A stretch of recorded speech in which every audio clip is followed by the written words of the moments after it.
you. And even though he's been out of North Korea for years, he still says, well, I guess they did have to execute my parents. So here is part of this piece, North Korea camps, North Korea. It's up on YouTube. Here's part of it.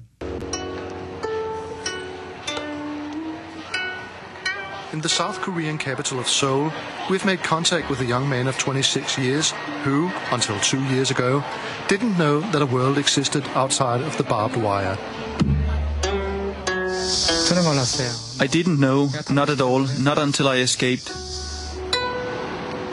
He quite simply thought the whole world was a prison camp. He didn't know that the country North Korea existed, that something exists outside of that country.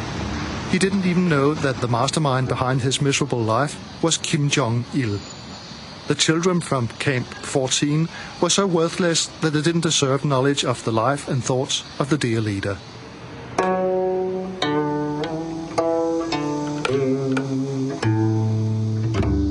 Shin Dong-hyuk is not special in the sense that he has escaped the North Korean prison system. Tens, if not hundreds of thousands of prisoners are locked up there, and a few have managed to escape. But he's unique in the sense that he's the only one known to have escaped a so-called special control zone. That's a special camp system within the camp system, where prisoners are expected to spend their whole life. He's the only one who has come out alive and has been able to tell his story. We meet Shin at an old prison. Here the Japanese kept, tortured and murdered Korean patriots before and during the Second World War. It's an environment that he recognizes immediately. I was in a cell exactly like that. Shin Dong-hyuk's story began on the 19th of October 1982. His parents were prisoners in camp number 14, isolated in the mountains north of the North Korean capital of Pyongyang. The reason why is not known, but as a reward for good behavior, they were selected for marriage and put together in a cell for 5 days. 9 months later, Shin was born behind the fence. One thing followed him every day. We were always hungry. The little boy was placed with his mother, but she worked every day in the mountains and mines from 5 in the morning. When she returned around midnight, she had no time for the boy. She often beat him. He learned nothing about common humanity.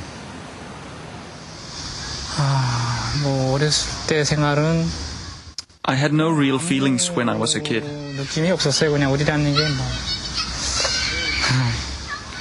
Two categories of people inhabited the world behind the wire. Those who made mistakes were prisoners. Those who made no mistakes were guards. In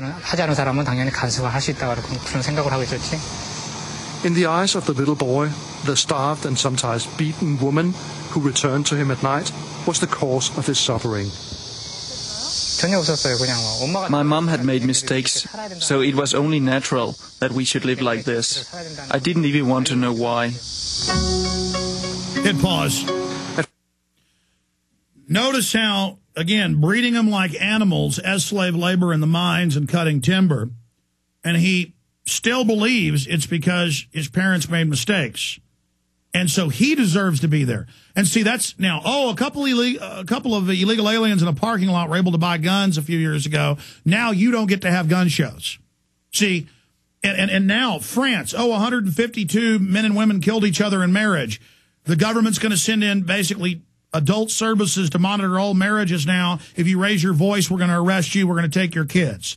See, we're all being taught. We're all prisoners because 150 people in 2008 out of 61 million in France, 61,500,000. Now you're all guilty. Oh, somebody wrecked text messaging so nobody can even look at their cell phone now in most cities. Oh, some terrorist attacks, so now all of you have to go through naked body scanners and have your body recorded. I mean, this is what all tyrannies lead to. This is what they want. Psychopaths enjoy people in slave pits. They like it. You like a big plate of enchiladas and going to a football game? They like raping little kids. And you're going to learn that. You're going to learn it at the hands of the government. They've been very good here with all the entertainment and fun, having it going on right under the surface, but now it's coming up, and they tell us torture's good, and torture's admissible in court. They torture people 6, 7, 8 years, and now they have hearings with them. admissible in court. See, we are becoming pure evil. Here it is. Continue. 5, he was sent to school in the mornings. They taught him to read and write, to add and subtract. The teachers were guards with pistols and sticks to beat the little ones. Hit pause. All over the United States, they're turning elementary and middle schools into giant federally funded boot camp military schools.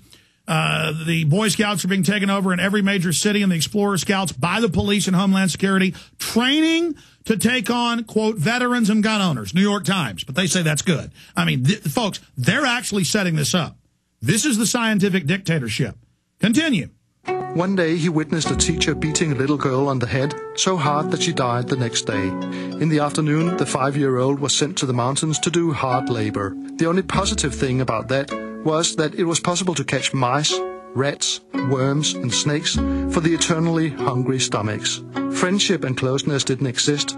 Everyone was on his own. Everybody else could be an informer. Our society was constructed in a way so that my mother was supposed to inform on me and I would inform on her. Hit pause again. When Hit pause. In Austin, they put TV ads on. I've got a clip of it in Fall of the Republic where they say $200 to report on your neighbors or family, passing them out to the kids. And the cops are like, this is how we stop crime. But we know everywhere else, Germany, North Korea, we know it's bad. We know Pol Pot, our own government-funded Pol Pot. We know it's evil, folks. But they've got, and the guards and police get in this psychopathic power trip. Now they taser you if you don't get in line right away. Here it is. Shin was taken from his mother.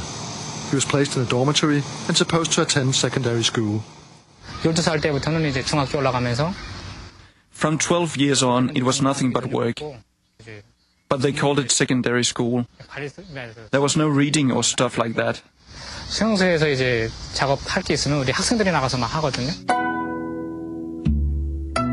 It would be 2 years before he was to see his mother and an unknown brother again. But before that, he was suddenly dragged out from the dormitory by guards, thrown into an isolation cell, and subjected to unspeakable torture. Hit pause. Notice there was an older brother he'd never met that had been kept in another slave pit. See, it's about breaking the family down to where one time you're put in a cell with a woman to get her pregnant, you don't know your brother. And, I mean, this is pure boot stomping on the human face forever. This is 1984. This is what you're going to live under. Do you understand? Unless you say no. Continue. Cutting his fingers off. Putting a giant hook through him.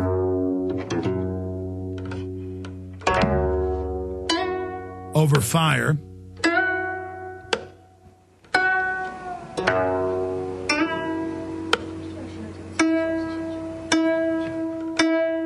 His mother and brother had attempted to escape.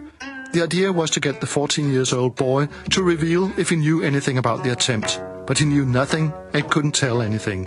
The torture went on for 7 months. One day, it was the 29th of October 1996, Shin was dragged out to an open square and placed in the first row of the prisoners there. He thought he was about to be executed, but then they brought out his mother and his brother. I think it is better we skip this part.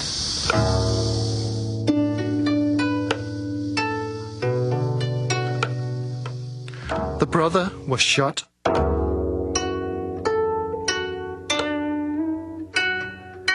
The mother hung. She was tied up and gagged, but just before she died, she looked directly at him. He avoided her eyes.